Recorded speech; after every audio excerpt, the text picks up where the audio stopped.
Today is day 3 of my ramen challenge and I'll be trying sous vide instant ramen. When I told my friends I was going to try this, they were skeptical. Honestly, I was a little too because I've only used my sous vide machine once before. I set the temp at 166 degrees Fahrenheit. I got this number from watching That Dude Can Cook's video on a sous vide egg. Alright, it's time to get started.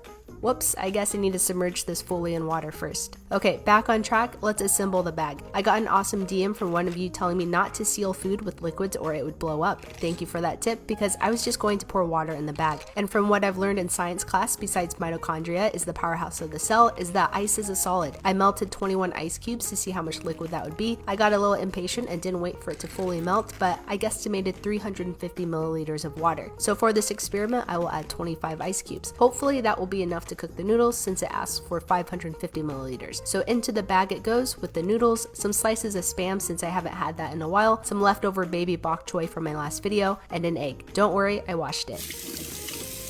Then I added the seasoning packets and it was time to seal it up. I had that weird moment again of how did I get to this point in my life, but honestly there could be worse experiments I could be trying. So I wanted to leave some extra room in the bag so that once the ice melts it could have room to get to the noodles to cook them. But I don't think that was the best idea because it made the bag extra floaty. I just used mixers as weights to hold them down. I set the timer for 15 minutes. About 4 minutes in and the noodles were still hard but giving in just a bit. I think I need to tilt the bag so that the juices are towards the noodle side.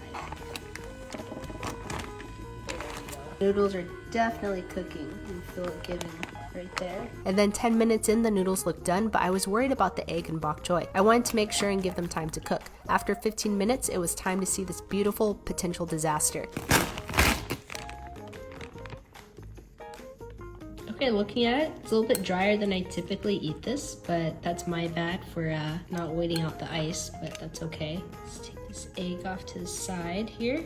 Bok choy looks great, and I wonder if the seasoning like infused into it. Spam is nice and cooked, slow cooked. I mean, it was ready cooked, but you know what I mean. So I made the bowl all pretty and it was time for the grand finale. How is the egg going to turn out? Now it is the moment of truth. Oh boy.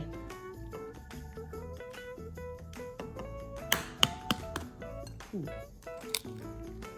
Okay. Wow.